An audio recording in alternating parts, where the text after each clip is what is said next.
Coming up on The Returned. With my parachute, into the thermals, up I was away. I'm up there and I saw that from my watch, I was 1,500 foot in the air. And I had this massive pull back, this gush, and it forced my entire body backwards. And I couldn't understand. It was a total shock. It pulled me back with such force that it cracked my ribs, so it was difficult to breathe. I tried to get myself together because I was dangling like a rag doll. And then I got this all-knowing, like all the information all at once comes down. You know, like you see on a movie when you're in slow motion and everything comes to you. And I got the message, it's coming for you. I was petrified. A parachute was coming slowly towards me and it was coming through the thermal. And then it dropped, but then it went up. I was 1,000 foot and it went straight into the main parachute. So bang, I dropped like a bullet, 1,000 foot in 6 seconds. And what happened next is a story you won't want to miss. Let's get into it right after this. Hi, and welcome to The Returned.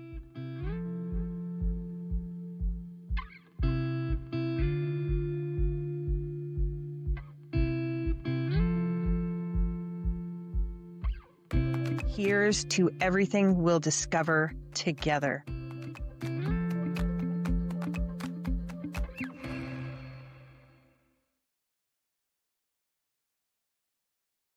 Hi, and welcome to The Returned, a place where we share near-death experiences, out-of-body experiences, spiritual awakenings, and signs from spirit, and the journeys of healers and lightworkers from all around the world. If you enjoy this type of content, please like, subscribe, and share to make sure you don't miss out on any episodes. Today, we sit with Jane Osborne, an NDE survivor, past life regressionist, and a hypnotherapist. Jane survived a catastrophic 1,000-foot fall, an event that brought her face to face with the mysteries beyond this life. Her near-death experience became the catalyst for a profound awakening, inspiring her to dedicate her life to guiding others on their own journeys of healing, self-discovery, and spiritual transformation. Jane, welcome to The Returned. Thank you very much for inviting me. It is an absolute pleasure to be here. You're welcome. Jane, for those of you, or for the, my goodness, it's 1:00 in the morning almost here for me. Not enough coffee. Jane, for those who are just hearing your story for the first time, could you briefly share who you were before your accident and then lead us up to the events surrounding your 1,000-foot fall? Where I was at before the fall, I had found myself on my own with 3 children, but I was coping really well.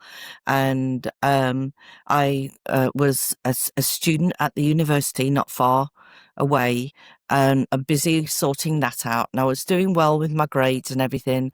And I had just passed and got myself a placement in the High Courts of Justice with Sir Nicholas Wilson for 6 weeks. So I was super, super proud of that. And at the weekends, my children, every other weekend, would go to their father. But I was a bit of an adventure girl at that time. And I liked extreme sports. So whitewater rafting, caving, kayaking, parachuting, skiing, anything that was wacky, crazy, with lots of adrenaline, that would be me. And this particular bank holiday weekend, I decided I was on my own. It's a bank holiday weekend. It's lovely August. I'm going to go to the Peak District, which is a national park in the centre of England. And I'm going to take my camera and I'm going to go up with a parachute. So I rang a friend who had a paragliding company in the Peak District. And I met him. I got myself all kitted out. I ran off Cat's Tour with my parachute into the thermals. Up I was away.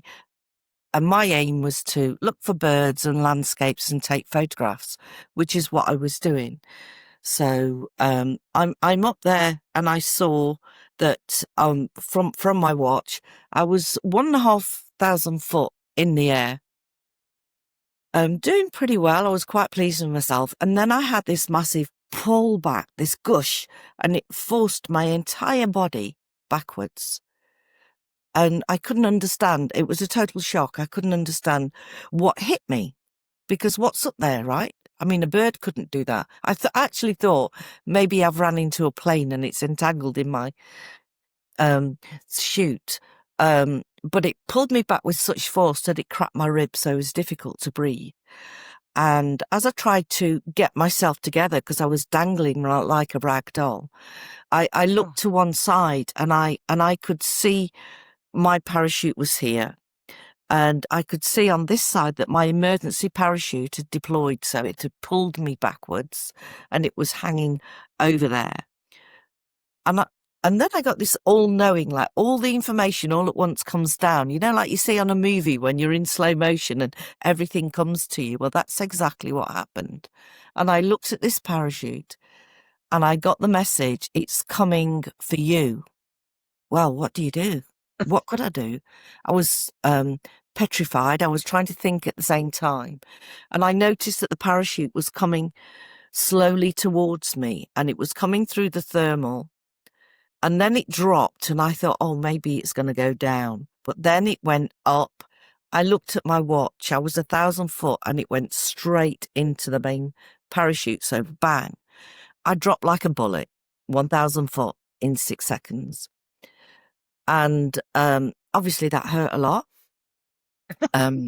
Unimaginable pain. And that wasn't the end of it, because I was still attached to 2 parachutes, but on Cat's Tor, quite high up. The wind got back in the parachutes and boom, boom, boom, boom, boom, dragged me all over Cat's Tor. And anybody that knows Cat's Tor, there's about that much moss and the rest is rock. So I was battered.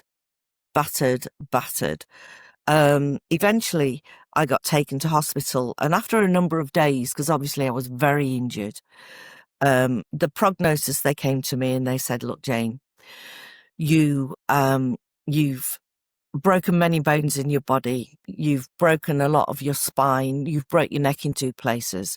We're going to try and do the best we can for you, but the prognosis is you're never going to walk again.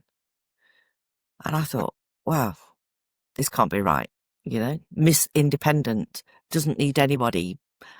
This can't be happening to me. And all I could do, because I was flat packed on the bed, look at the ceiling, and I had my eyes, my ears, and my voice. And I was thinking to myself, they've got this wrong. Surely there's something can be done, And the more I thought about it, the more I thought, I can't really live with my intelligence in a body like a coffin. It's just too much for me. And I got very, very emotional. And then from the pit of my soul, I screamed, I didn't sign up for this. God help me, get me out of here. And like, poof, I was out of the body in the corner of the hospital room looking down at me. And I looked like something off a butcher's block. I was so purple and swollen, and I was thinking, oh my God, that's me. What have I done to myself? And as I was trying to process all of that and thinking, well, if that is me down there and I'm up here, then logic tells me I must be dead. But if I'm dead, why am I thinking? And I've got all these things going on in my head. And then I heard this voice, and it was like a speaker inside my head. It didn't come from outside, it was inside. And I heard, Jane, what are you doing here? You need to go back. And I was like, with my mind thinking, wow, who's that? Who's that? Where's that coming from? Because I was doubly confused. And don't forget, I was on a lot of medication. So I thought I was having a hippy dippy trip. And, and as I'm trying to process all of this, and they said, you need to go back and start healing people through the power of the mind. We've been showing you how to work. And I thought, that is crazy. healing people through the power of the mind. And I got this image of how I would be working, and it is how I'd work shamanically. I use my hands, I feel, I use crystals and sound and everything. But that wasn't where I was at my life at that time. And so I said in my mind, I didn't speak at all because I was really trying to absorb all this information. But I said to myself, whoever this guy was, if you think that I've studied law all these years to go la, well, you've got another thing coming. I ain't doing that. And then all I felt was I heard, you will, and poof, I was pushed straight back into my body and all the pain. And I'm looking at the ceiling thinking, did that happen?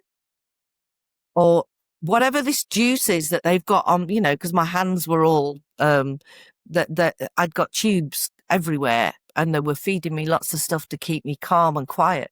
So I thought, this juice that they've put me on, it's really heavy stuff. But over time, I kept getting all these dreams of me being a boy, a woman, being persecuted. And I'm waking up and thinking, whoa, this is stuff. But I got you need to start to learn. But there was little I could do. I mean, how could I work? I was paralyzed, told I would be paralyzed for life. My neck was in a block. My body was in a cast. My arms were out here on drips. It's like, are you serious? I've got to start healing myself. But I had a friend that brought in my laptop, and they have coffee tables over the beds that you can tilt. So we got some Velcro and we sort of Velcroed the laptop because I needed something to keep me focused. I thought, Right. this stuff that I've been downloaded with, I think I'll just read it up, because coming from a very right brain background and studying law, I wanted case studies, evidence, medical history, and things like that.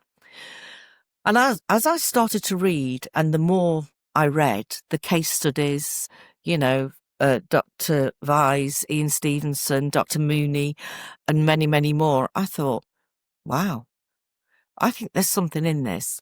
So I focused on that really to help myself get better. So I studied for all the years why I was struggling, and I eventually got into a wheelchair and then crutches. And about 5 years later, I was actually walking. And so although I had studied in preparation, I'd studied a lot of modalities online. I wanted to then do them one-to-one. So I studied and I started taking case studies, friends at first, because, you're thinking, am I on the right path? Are people going to think I'm crazy? And that's how it all started. So, they know what they're what their plan is. It's just that, yeah, I wish they'd just had the conversation before I fell, but Yeah. maybe I wouldn't have sat still because I was pretty active and I needed to be shut down and focused. Because beforehand, I dabbled in a few things. I went to Circle, I'd go to workshops, and I was interested, and I picked up some tools of the trade, if you like, but I wasn't actually using it. So that's how my journey began. That's so interesting. For one, it's interesting how spirit works Yeah. and how he slows you down. But I have a question around that. Before that day that you were decided to go paragliding, Mhm. did you have any type of inkling, any that something didn't feel No, right? No, no, you didn't have anything. no. But I'd been on my own for a couple of years, and I'd got 3 children, and I was determined that I would be independent. I didn't need anybody. I could manage everything. And I was on that kind of self-destruct mission because I was sabotaging myself, really. Now I Mm. look at it. I was trying to be, super powerful woman, coping with everything. So it was inevitable at some stage that I'd have a little bit of a knockdown. I just didn't realize it was going to be from such a big height. When you said it, you heard it's coming for you, Mm. What came for you? The parachute. That's what I thought. Yeah. Yeah. I just, I was on this parachute, which was above my head. The emergency chute was to the back of me, but I just had a knowing, a saying it was coming for you. And then it came down and boof, up it went. And you can't, I just look, oh God, I'm going to die. And that was it. So I'm a pretty lucky lady. And I do I'd value say. each day. Yeah. Who do you think that voice was? Oh, that's got to be source. Mhm. That has definitely got to Absolutely. be source. Mm. And was the voice, did you find the voice bossy or like powerful or Um, it harsh? was it was authoritative, but also gentle at the same time. It was as if it was directing me. This is where you're going. This is what I'm telling you you're going to do, you know? And for somebody that really does the opposite of what anybody tells them to do, I had to behave, which was a big learning curve for me Mm. because I was always a bit of a contrary mate. I would always go out the box. But now I had to conform, and that was very restrictive for me, but a lesson that I had to learn. Yeah, I think it was a very harsh one. Yeah. You know, like Mm. I guess you wrote that into your plan. Do you believe in the pre-plan Yes, I do. A lot birth? of I believe in it because I have so many clients that talk about their contract, what they contracted to do when they came down on Earth, and there's so many that it can't be a coincidence. And there are so many similarities with, say, when they're with a soul in their soul group and they're looking at various things and they say, I want to do this, I want to have loss. But, you know, spirit are a bit slippery suckers. It's a bit like a book. You see on the back of the book what's going to happen in the book. But it's not until, like, so you can read this if you're a soul up there thinking, oh, yeah, I'll have a little bit of loss. I'll have a couple of relationships that'll go foul, but I'll work through that. That doesn't sound a problem. But it's not until you come down and you're in the story that you realize how deep Mhm. those emotions, because we're living on an emotional planet, how deep it is, but it's too late. You're down there then. And I have said, why don't you just tell them the whole story of where they're going, what they're going to do? Because it would make their life so much easier. Mhm. And I just got the message, well, if they knew that, they wouldn't come. Mm. So, you know, and we So do do. you think, sorry, you go Mhm. ahead. And when we're sorting out our contract, I have had people say that there are certain people in their soul group that support them with it or a guide. And let's say it's a relationship, a previous relationship they've had in a previous life. Um, but they want to come down and continue on this cycle of relationships to help cut the ties. That other soul might say, this is going to be a hard relationship. So when that time comes for you to have that relationship, let me come down and be that person. So when you come back up, you will see that you chose the contract and I came to support you with love. And that is how they work. And that is why we have a layer and layer of family and friends and colleagues that come down with us. Because we're That's either something. opening new relationships or ending contracts and things like that. And I thought, yeah, that kind of makes sense. It does make sense. It Mm. makes a lot of sense. Um, so basically, you weren't on the path you chose before you came here. And so you needed that to happen to you for you to get you back on the right path. Yeah, I got a message and they told me that, because I said, you know, why am I doing all of this? Because it's pretty left field, you know. And they said that you had contracted to come down at this time because all the souls that are coming down, they are warriors and they are Mm-hmm. constantly in emotional battles all the time. And when you're in a battle, sometimes you need respite and you need people to support you, like the therapist, whether it's a chiropractor, a hypnotherapist, reflexology, but they need to go to people for support. And you are one of the light workers that is there to give them that respite so that they can open their mind and they can understand their path a lot better. I thought, oh, okay. Hmm. That is something. So, how do you feel that this event altered your relationship with your body, fear, mortality, or even vulnerability? Yeah, vulnerability is a big one because obviously I Mm-hmm. was super reliant on a lot of Yeah, people until I was sort of on crutches and I could hop right. around a little bit. The restriction that I had was really incapacitating. I had to manage my frustration. I was going to say temper, but it wasn't temper really. I was so frustrated, I couldn't go shopping because if you're on two crutches, you can't carry a bag and two crutches. And I had to work things out all the time, all the time. Jeez. That must have been the hardest. How long did that last for you? Um, well, during the period, I've had about 15 operations in Mm-hmm. order to be able to be where I am. I mean, all my spine is bolted together. Literally, my neck is screwed on. Oh my God. So hey, here's a woman with a head screwed on. Yeah. But and through those operations, I've had to have other operations because some worked, some didn't work. So I've had to understand patience in trying to get better so I could have more operations. And it was so hard. But I think I've finished now. I think I've finished Oh. now.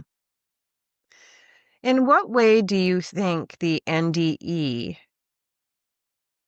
changed your spiritual beliefs, your sense of purpose, or even your Oh. understanding of consciousness? Well, where I dabbled before and I sort of believed, I now know.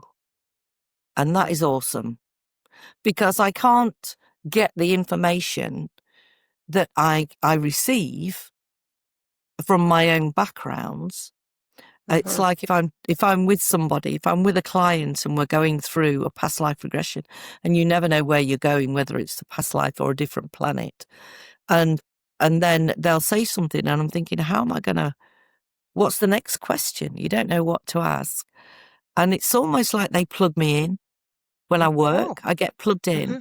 and I will ask a question which will come out of my mouth, but in my head I'm thinking, hey, how did that get there? But it will be the right question for them. And I'm thinking, oh, that's amazing. Thank you very much. You know? So, Huh. yeah, I know that they are there supporting us. They're just on a different wavelength. That's all. Do you think that everybody can contact their spirit team? Yeah, I do. I absolutely do. But it really all depends on your emotional state where you are. I mean, if you're busy and you're bogged down with things, your mind is not free and open. Let's say you've got Mhm. bereavement, you're not going to really see that much because we're on this planet and we're going through that grief and it's heavy. It's not Mhm. until you work out time for yourself, away from everybody else, and you make yourself still Mhm. that the messages start to come. And sometimes it can be scary because it's like, hey, do I really need to face that? And it's like, yep, in order to progress, you do. So everything is challenging, but it's all Yeah, growth. absolutely. And where do you think we're growing to? We're growing to an awareness, and we're growing to an awareness that we are not here in isolation. And we do Yeah. need our teams around us, whether you call them family or friends or whatever, or your gathered group. You know, we can't work in isolation. And really, that's where I started off from. I can do this myself. I don't need anybody. I can get a job. I can look after my children. I can pay the mortgage on my house. And, it's me, me, me. And it was like, no, she's got to change her ways. Mm. Yeah. That's an interesting way to make you change your ways. Mm, I don't wish that on anyone, to be honest. Um, I couldn't even imagine it. You must have been in such fear, but at the same time, you were able to actually think. That's amazing in itself. mm. Well, now Just amazing. because I felt so much and I've gone through so much, I think it's because emotionally I've gone through so much. When I am with somebody, I can get a sense and a feeling of their fears, and I'm just so empathic with them because it could be a small fear, but it's a big fear to them. Mhm, mhm, So everything is important to them at that time. mhm. Mhm.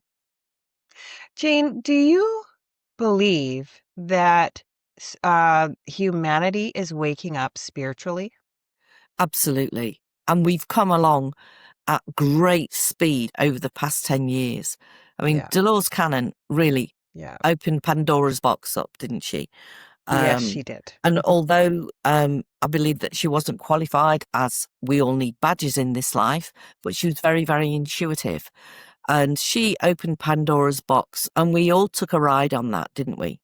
We've Mhm, all grown from that, and that was amazing. But we've moved on even further from there now. I mean, we have got people coming down onto Earth that are already plugged in. We've had to work at it, and we've put the bricks and your foundations in for your indigo children, your star children, all those loving beings coming down that we say, oh, they've got ADHD and this and that and the other. That's a disability. mm. I have a friend, we go for a coffee, she brings her son and we walk in this cafe and he will say 64 chairs. And I'm like, what? So me, 1, 2, 3, 4, 5, 6, I go around counting the chairs. Yeah, there's 64 chairs. Split second as he walks through the door. How the heck is that a disability? That That is is not. an expansion of knowing that we haven't got. And they're coming downloaded with this already. Mhm, mhm. So just think of the power of these people when they grow. Sound frequency, if you had the singing Yeah. bowls around them or on them on the solar plexus and hit it, that sound frequency would go through them and it would calm them. There's lots of different Mhm. therapies that would calm them. And you mean, I don't have experience with children on the spectrum, but I absolutely believe that they are brilliant Hmm. and there is something very special There about is. these children and they know so much. Well, the research that they've done so far with selective mutes is the telepathic study, and this has been Mhm. measured in research, Mhm. Mhm. and they're brilliant at it. You know, I know. it's What yeah, amazing. I know. It is absolutely amazing. Mm, Absolutely amazing. We could learn a lot from them. mhm. And children up to about the age of 7 do remember parts of their past lives. I mean, I picked Seth up in the car. He's only 9. I picked him up from school, and the first thing he does, he gets in the car and he looks in the footwell of the car for the drink and the biscuits. And he plugged himself in, he got his drink and biscuits, and he said to me, he calls me Mama. He said, Mama, I loved my other mummy, but I like my mummy now, and just carried on with his food. And I thought, well, Oh, I didn't, where did that come from? It wasn't from me, you know? Um, and they come out with profound things. Yeah. so amazing. Mm. Yeah, I noticed that there's a lot more people waking up. I wanted to ask you about that. Like, you do believe that. What about, um, I see that there's a lot of people in the age category of, say, 40 to even 80 starting channels about spirituality. Mhm. I mean, out of the blue. Yeah. What do I, you like see behind that? well, it takes us a while to put all the tools in the toolbox. And don't forget, we're busy with a life, with children, with family, with careers. And when we've mastered all of that, we have a toolbox full of information. And also, aspirations that we haven't been able to achieve because we've been so busy with family and career. Mm-hmm. But as that's weaning off, out comes the questions as why not try that? Why not give that a go? Mm-hmm. You've got all the toolbox now, full of equipment. Give it a go. And that's what we're doing. Do you think that it's what their path chose? So say at Yeah. 70, all of a sudden you're going to just light up the world with Yeah. your information, right? Yeah. That's part of their role. Part of their role is awareness to all of us as a whole, whether that is speaking at events, doing Mm-hmm. podcasts, Mm-hmm. workshops, you know, it's spreading the word. And I think that, spiritualism is not a religion, it's a science. And we're all capable of tuning in Right. if we are shown how to. I mean, you can't read Absolutely. until somebody shows you the alphabet and then how to put those letters together to make words, Mm-hmm. can you? And that's all you need. You perhaps need a tutor just to say, this is what you're getting. You're thinking it's this, but if you add this part to it and this, then it opens up even better. And then there's others that just wake up and they have a knowing. Mm-hmm. Yeah, it's interesting. It really is interesting. Mm-hmm. You now work in past life regression and you're a spiritual healer. Yeah. And we know that that came from your NDE, Mm-hmm. obviously, because you were in law prior to that. How did you feel guided toward it? How did I feel guided? It was like a gentle force.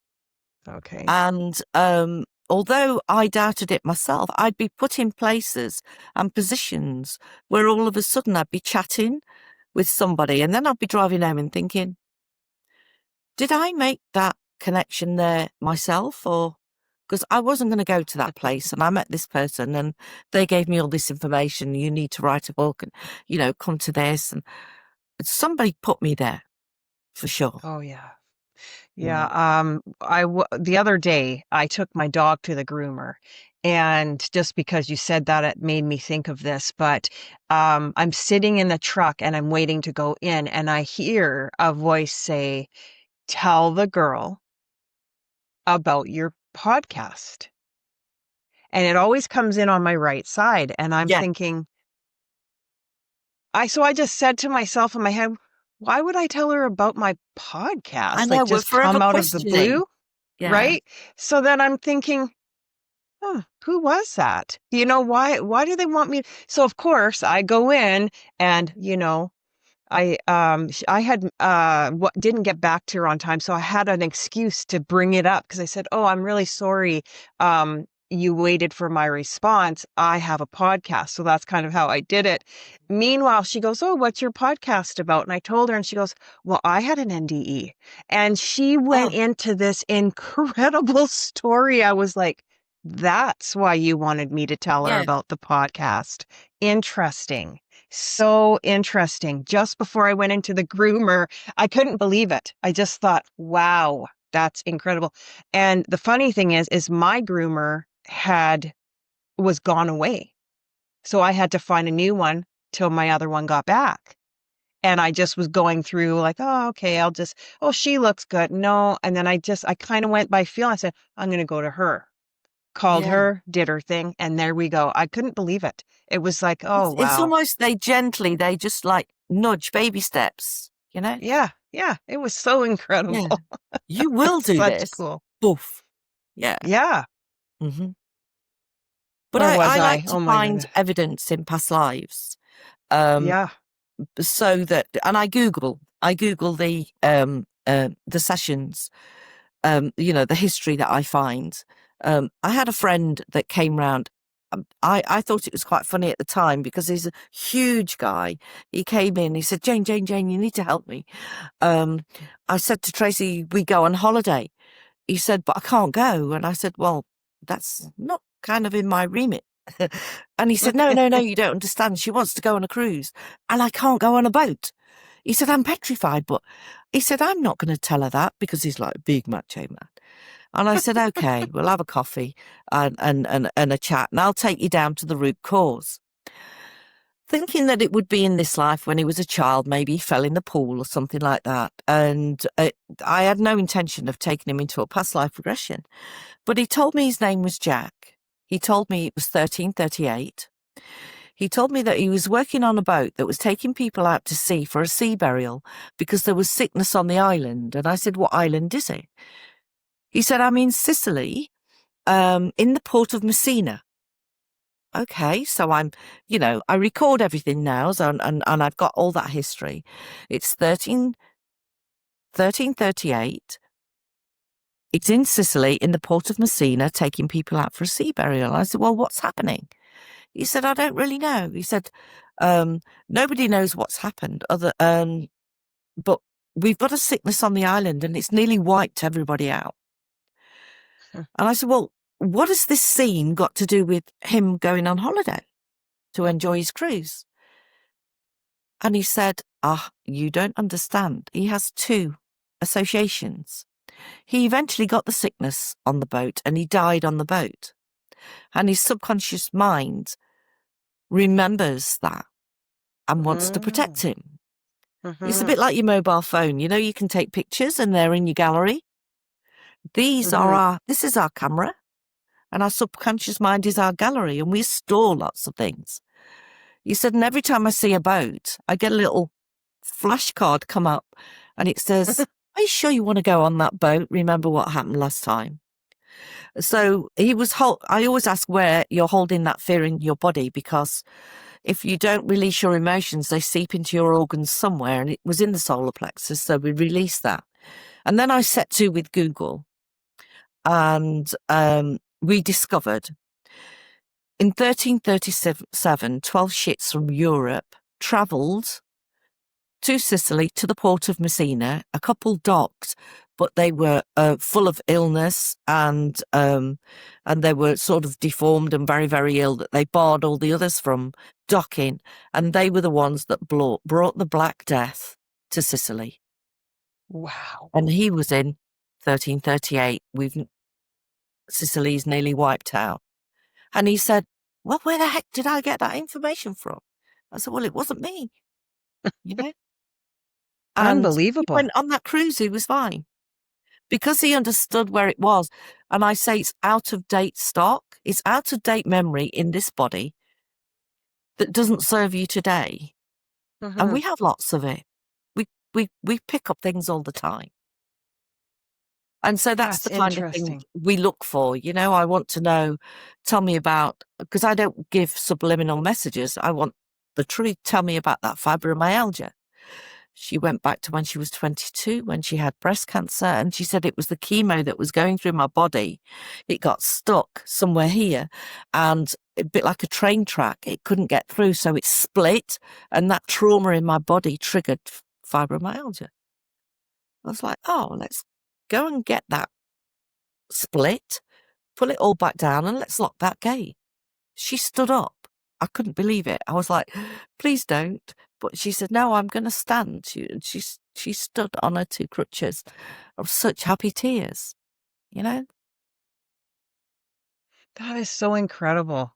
So when you do your past life regression, that's what you were speaking of. Yeah. So you go in and you can go in and heal inside the body. Yeah. Could you tell us a little bit how that works? Like how you do this? Yes, I can. There was a woman in Devon, a long way, it's at the bottom of the country. I was at a healing centre. She was about 78. She came in with a white stick, and she said to me, she wanted the past life regression, but there's a list of questions the client gives me prior to the meeting. All their, like, I have headaches, or I don't get on with this colleague at work, you know, what's the contract, blah, blah, blah. Like, how many guides do I have? Or, you know, have I had a past life with my dog because I love him so much? And any random questions that are relevant to them. So this lady had the past life regression, but on her questions, because she had poor eyesight, obviously with a white stick, and she said, "I've been to the National Health. They can't find anything. There is absolutely nothing that they can do." So when it came to the questions, I said, "Tell me about it. Was this eye? Tell me about her eye." And she said, "It's a memory from this life." So we travelled down the thread to that timeline. And she describes how she was 3 years old and she was sat at the table and she said, "I was drawing." She's talking to me like a 3-year-old as well. She goes into that image. She says, I'm drawing, and I'm drawing really fast because Mummy and Daddy are fighting and they're throwing things at each other, and I'm fighting, and there's a big shout, and I close my eyes. And when I woke up, Daddy had gone. And she began to sob. "My daddy has gone." And so I understood that this was also an bereavement, a loss, wasn't it? And I said, "And where does she keep that memory?" She kept it at the back of her eye. And I said, "And why do you keep the memory there?" And she said, "Because he was there when I was drawing, and when I closed my eyes and opened my eyes, he was gone, so I didn't want to see anymore." Can you see how it works? So we did some inner child healing. So we spoke to her as a child and all the love that we gave her and lots of different things. And I said, and I want to know the symptoms of what that holding that memory does on your body in this life, whether it causes you headaches or whatever. In this case, it was causing a loss of eyesight. And when she was ready to release it and let it go, we let it go. She was fine and she was on the couch. And as she was getting up, she sat in front of me, because sometimes people can be a bit wobbly. And I held her hips and I looked at her and I said, "Are you okay?" And she put her hands to my face and she said, "Oh, I can see you." And she said, "I can see that switch over there." She said, "I can see." You see, it was a self-fulfilling prophecy for her. And we both cried. It was awesome that she healed herself. I mean, I'm just the facilitator. I don't know where I'm going. It's all based on where you need to go. And it could be transferred pain. You might think it's one thing and actually it's another. I have a story about that, actually. Sure. There was a lady and she'd got horrific migraines that she needed to lie down instantly, take this medication. She had a past life regression, and we came to the questions and I said, "Tell me about these headaches." Prior to that, I had done a body scan with her, and we were in an audience. So I'm scanning the body, and quite cockily, because I think, I'm pretty confident, I'm scanning the body, and I tip towards her right hip, and I'm nodding at everybody. "We have got something in our hip here." Yeah. So I take on all that information, I write all that down, then I ask the questions. And I said, "Tell me about these migraines, these bad migraines she gets." And she told me it was from a past life memory in, was it 16 something, where she was a knight about to go into battle. And I said, "Well, let's go. Let's have a look at that story and describe to me what's happening." And she said, "I was just about to go into battle when the knight next to me betrayed me and put his sword through my side, because she got armor at the back and the front, but he put it through his side where I felt the energy. And I didn't get there." And I said, "So what is the injury in the side? Why is the injury in the side linked to the headaches? Because they're two completely different places." And she changed her voice and said, "My dear, you don't understand. I was a knight in battle, and it was inevitable that I would die at some stage. But I never, ever expected to be betrayed. And when the knife went in, I turned to the knight and I vowed I would never trust again. which is an issue that this lady had had all her life. She didn't trust anybody. She hadn't got a relationship. She didn't trust friends. And so can you see how it's festering? It's out of date memory she doesn't need in this body. So we eventually released that. And then she felt more open. How do I want to word this? So we come here, but we forget why we're Yeah. here. We have this pre-birth plan, right? But at the same time, basically, we might be carrying intergenerational trauma Yeah. throughout our body that might manifest into sickness, pain, or Yeah. all sorts of things in our body. So each lifetime, we're supposed to be learning, right? Mhm. And so why, if we're learning on every single lifetime, in every single lifetime, why would we come back here and carry that trauma? Sometimes it's brought down in your DNA, and we've actually scientifically proven that on a number of studies. I don't know whether you know about the thin red deer in Russia. No, I don't actually. Please enlighten. Yeah, well, in Russia, when they built the Berlin Wall, Mm-hmm. obviously there was a brick wall around Berlin which separated East and West Germany. But they have a lot of forests, and in the forest there was Harris fencing with mines and electric fencing. Now, there was a lot of animals in the forest, but I'm dealing with the reindeer at the moment. Reindeer only live till they're about 12, 15 years old. But the reindeers soon got to know that if they got a little bit too close, they'd get blown up, or, they'd get fried if they got even closer. Now, that message, that memory was transported down to the deers. And when the Berlin Wall was finally collapsed and all the Harris fencing has gone, which was, I think, 2 or 3 generations of reindeer, to this day, the reindeer from that side of the forest and that side of the forest will not cross that line. Will not cross that line. And they I did a see. similar study for thought, because we know we can transfer memories, but could we transfer thought from one person to another? So they did a study with rats that they impregnated with blossom. Those rats had their little babies. They were immediately taken from them as babies and put in a little pen, and they were scurrying around. And then in the laboratory, as they were scurrying around, they put in the corner some blossom.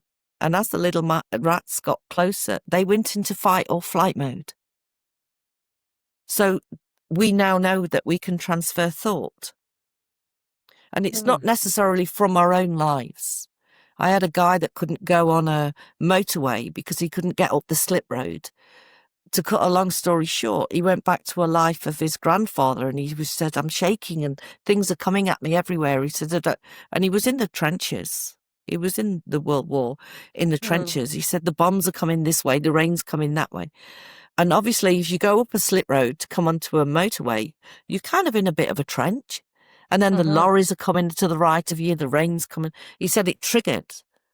And that's what was holding. He said, do you mean I've been carrying somebody else's baggage in my head? And I went, yeah, it's just out of date stock and not even yours. But he now drives on a motorway. As the minute you understand where it's from, what it's achieved, and you're ready to let go, it has no hold on you. Do you think that, out of your personal opinion, that fear and trauma have a direct impact on sickness in the body? Yeah, it can sabotage you. It's a bit like, when we procrastinate. Let's say you've done Reiki 1 and you want to do Reiki 2, but you're procrastinating and you find 1,000,001 things to do rather than do the next course. Yeah. That's funny you brought that up. I got my Reiki 1 and I've been procrastinating on my 2. Yeah. Well, this Sorry. lady had that, she was she said, I don't seem to get round to getting the time. And I said, well, let's ask why. And it was because we went to a past life where she was a seer Mm. and a renowned seer, and she was with royalty, and she gave a lot of information that the politicians of the time didn't like, and they killed her. They persecuted her and they killed her for giving those messages because it wasn't something that they wanted the public to know. And so she obviously kept that memory. That's how she died in that life. And now she's working on all this holistic work and her Reiki. But she's sort of getting a little bit closer, but that little nugget in her head is saying, are you sure you want to go there? Remember what happened last time? Well, it's out of date memory. It's a different life. It's a different body. Mm-hmm. So it may Mm-hmm. be the same with you. You have done something where you've used your powers, which you've been persecuted for. And there's a little block Mm. in there saying, I don't think she needs to go there. But actually, we just need to empty and Ah, recycle. interesting. Yeah. Mm-hmm. Yeah. That's how it Interesting. works. Mhm. What are your thoughts on what's happening in the world? My personal thought is that we're in a spiritual battle. That's what it feels like to me. I Yes. mean, And that's just an opinion. I'm not saying that's what is happening, but that's kind of what I feel like. Do you have anything to add or your thoughts on yeah. that? And if you put it to everyday things, when we're ill, Mm, we have to embrace, let's say you've got the flu, you're going to have it for a hmm. few days, embrace it, help yourself and get out of it. Yeah. Right. And that's what we do with everything. We have to embrace it and then lift ourselves out of it. And at the moment, there's a lot of struggle all around the world that is causing this Hmm. disease amongst our humanity. But we've got to Hmm. embrace it and get it out of the way so that people Yeah. can see that, so they're more aware. And so some of the things that are happening, I think they are our biggest teachers of humanity and empathy. Hmm. We might not like them, but they are making us aware that we really do need change and we need global change. We are not an island. Hmm. And I think that's where we're going, this awareness. What do you think? That's exactly what I think. Yeah. I feel that that is why there's so many people popping up, awakening. Mhm. Um, I mean, just in the last year, I have seen so many people throughout even social media questioning things, Yeah. talking about love, kindness, awakening, treating themselves better, making space for themselves, eating better, wearing clothes that are organic and Yeah. like eco And it's like conscious, you know? here in the UK, our NHS is about to break. It's at crumbling point. It's overstretched. It's a message, really, that Hmm. it's not working as it is. Hmm. And now, I mean, before they didn't used to allow hypnotherapy in the NHS. Now they do. They allow acupuncture, but only to a certain degree. They're pretty Hmm. old school. The cancer patients, there is a Reiki team now that goes in for them. Um, but the reason why it is on its knees is because it hasn't changed since it began in the 1940s. We've still got that same structure, but we as humanity have changed and we need Hmm. different things. I That's right. remember saying to my consultant, when everything was all screwed and bolted back together, he said, how are you feeling? And I said, well, I'm fixed, but my soul isn't right. And he looked at me and he said, what? And I said, I'm not fixed with my soul. I feel that I need to work emotionally and everything.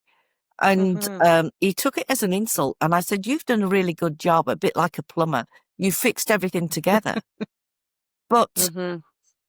my soul still hurts. Have you got anything that I can work on? And he looked at me as if to say, this girl needs a straitjacket, you know? But it was actually true. So I decided to have all these modalities myself. And I remember I was in a cast from my hips to here and my neck brace. And I was on my crutches. I went to see a reflexologist, and she was a bit startled when I walked through the door. But I didn't really know how these things worked at that time. And I had, no, sorry, a reflexologist. I sat down and I had the reflexology and tootled off home. And as I was going home, I began to get really emotional. I started to cry.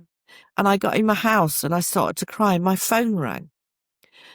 And it was the practitioner, obviously very worried because I came all in plaster, just checking that you got home and you're all right. And I said, no, I'm not all right. I don't know what you've done, but I can't stop crying. And it wasn't until then that she said, the light bulb hit, Jane, that is the healing that's coming through. You're releasing and letting go. Well, nobody told me that. I just thought, oh my God, I've tried this and I can't stop crying. And I thought, oh yeah, because I was holding on to so much fear and frustration, and it all came out. So I was down to see her the next week. We just have to work differently. Our bodies have changed. We are lighter bodies of light now. You know, we don't want to be suppressed with medication when we can take a herbal tea that will relax us or cleanse our blood and help with our vagus nerve. You know, we're going back to, there's got to be a little bit more than what I see right now. And people are investigating. And I think it is amazing. And your thoughts on the new Earth? The new Earth, I get many, many, many different opinions on the new Earth.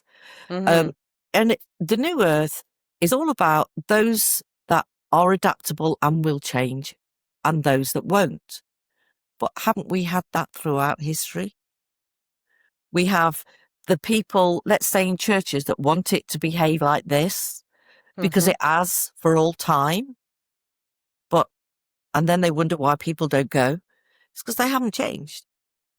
So the new Earth is the change of humanity, how we're all sharing, how we're all communicating. I mean, we can Zoom and we can do healing.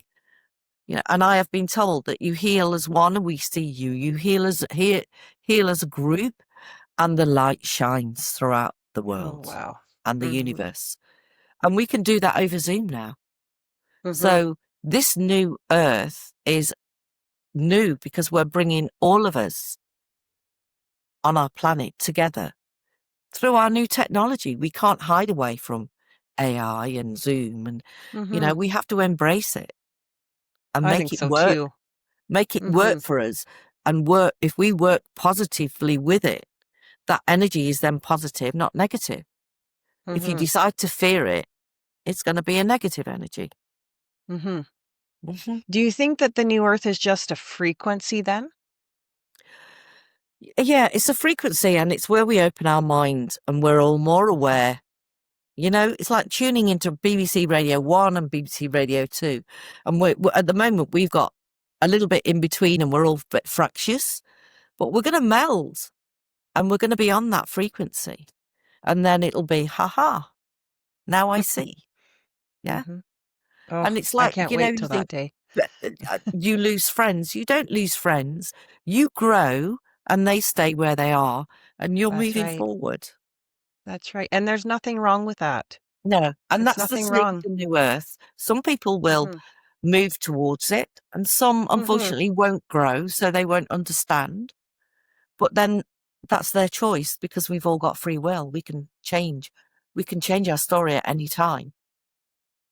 I do believe that they will get there, though, at some point. I believe that the light workers of the world are building, and all of us actually together are just building a bridge. Yeah. To look, that. And look how many retreats there are in the world now. Look how many people you can't deny it now. No. And before it was poo-pooed, especially in this country, to go and see somebody for counselling or whatever, you know. Well, I'm not nuts, so I don't need that. Actually, Good. they now know that we need to express ourselves, and it's the Absolutely. norm now. We have retreats where we go away for healing, for bereavement, and things like that. And now that it's becoming the norm, it's chipping away at the old paradigms. So yes, they Sure will be is. Yeah. the people that are restricted will be brought up. They'll be raised by us because we'll Mm-hmm. say, "I'm going to so and so. Would you like to come?" Oh, I'm not sure. Well, just sit in the corner and watch. That's what I say. Mm-hmm. Sit in the corner and watch. You never know. Mm-hmm. You might learn something. And they're back Mm-hmm. the following week. So interesting, this life right now. I think it's the best time to be alive. Definitely. I truly Definitely. believe that. I just keep getting this feeling that, yeah, just goosebumps, big time. I Jane, think every if day that, yeah, sorry, I think that's okay. every day throughout the world, there's something new that's been found or unearthed. And, Totally. and so Gaia itself is a cleansing. She Mm-hmm. doesn't want our negative energy on this earth. That's right. So she's saying, I'm going to wrap you all up and I'm going to put you in the tumble dryer and I'm going to do some rocking here. I'm going to shake you Yeah. all up.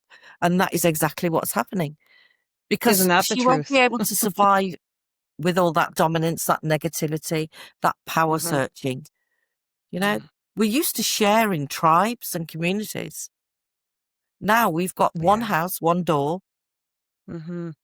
this little box that we live in. We never used to live like that. Yeah. We never ever did. Ever. No. I just seen actually, that's interesting. Just before I came on here, I was just looking at TikTok and a guy was on there talking about since when do we live so far from our families? Yeah.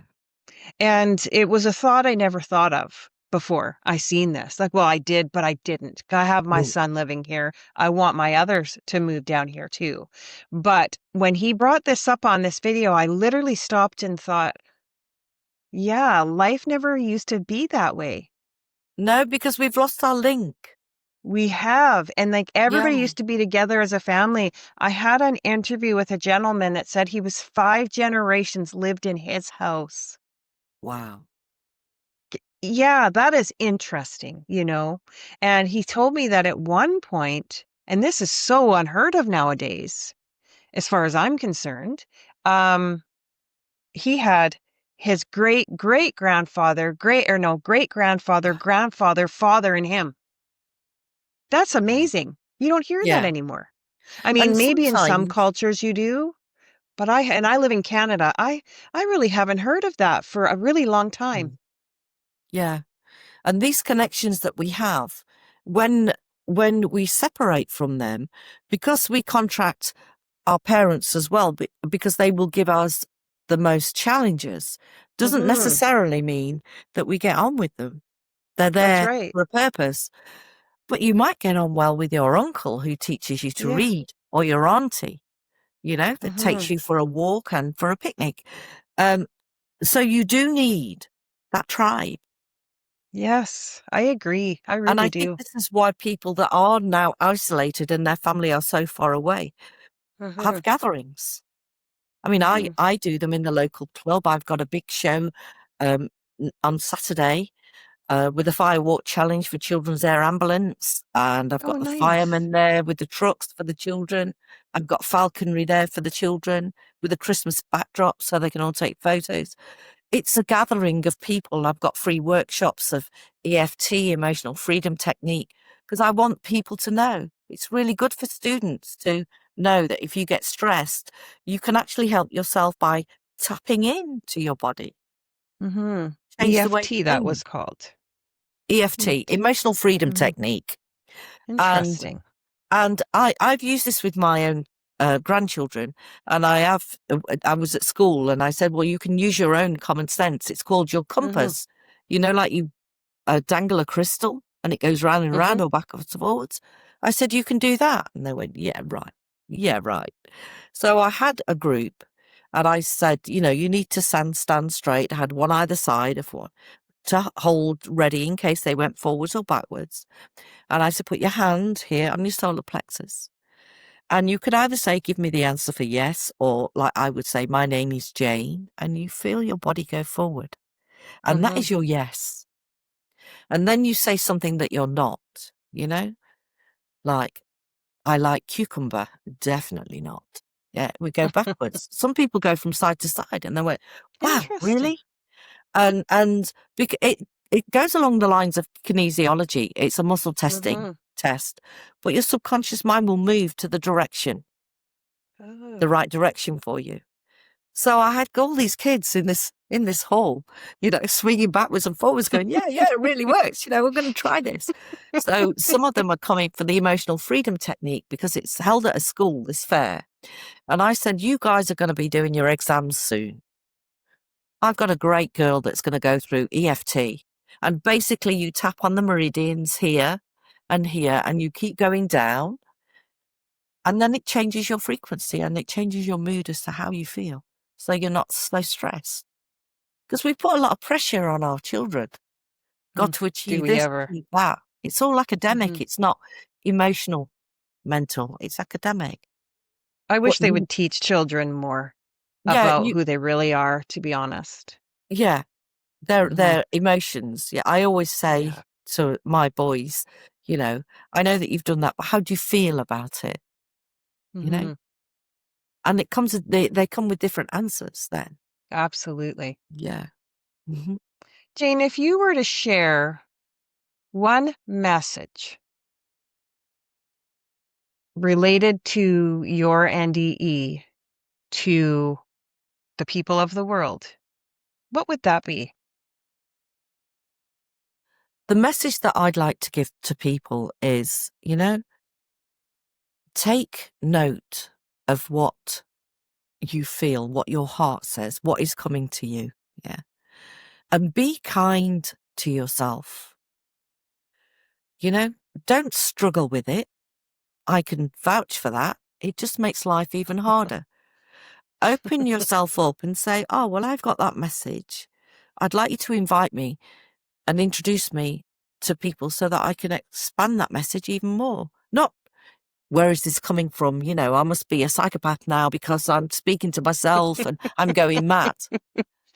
Because we sabotage ourselves. You know, be kind to yourself, Mm-hmm. embrace what's coming, and just be open. That's a beautiful message.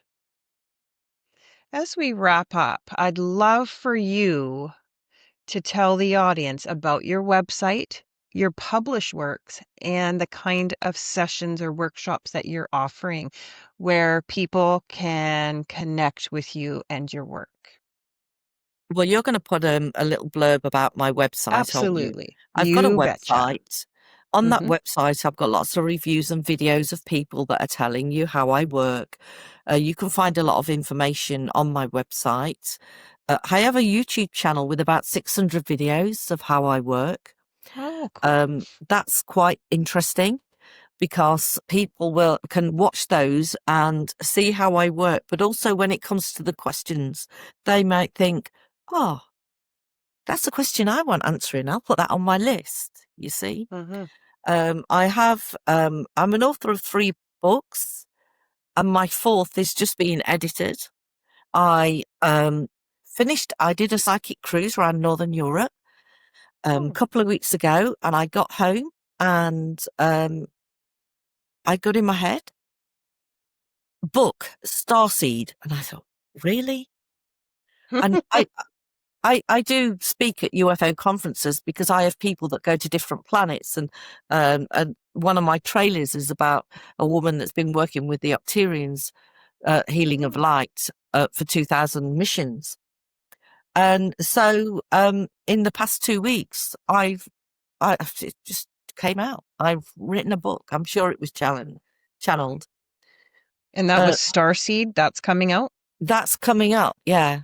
I just have to edit it. You know, like you read your own mhm, work and so you don't see the errors. You read what right? you want to see. So that's just being checked over and that'll be out on my website soon.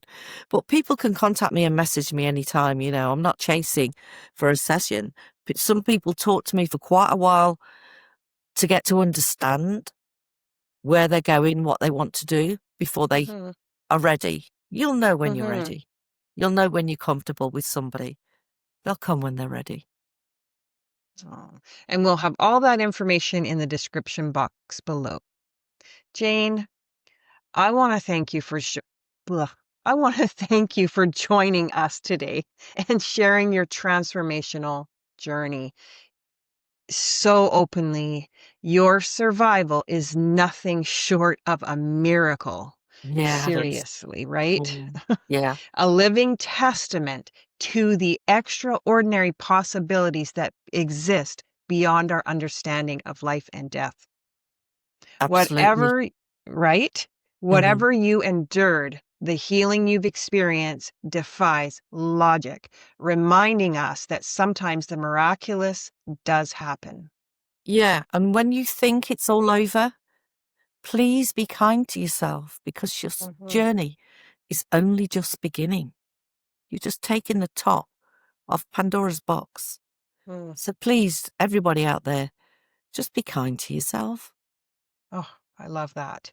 And to those listening, may this journey serve as a reminder that life's greatest challenges can also open the door to the unimaginable. Sometimes it's the unexpected turns that align us with the very reason we're here. And until next time, stay open, stay curious, and keep returning to the truth within you.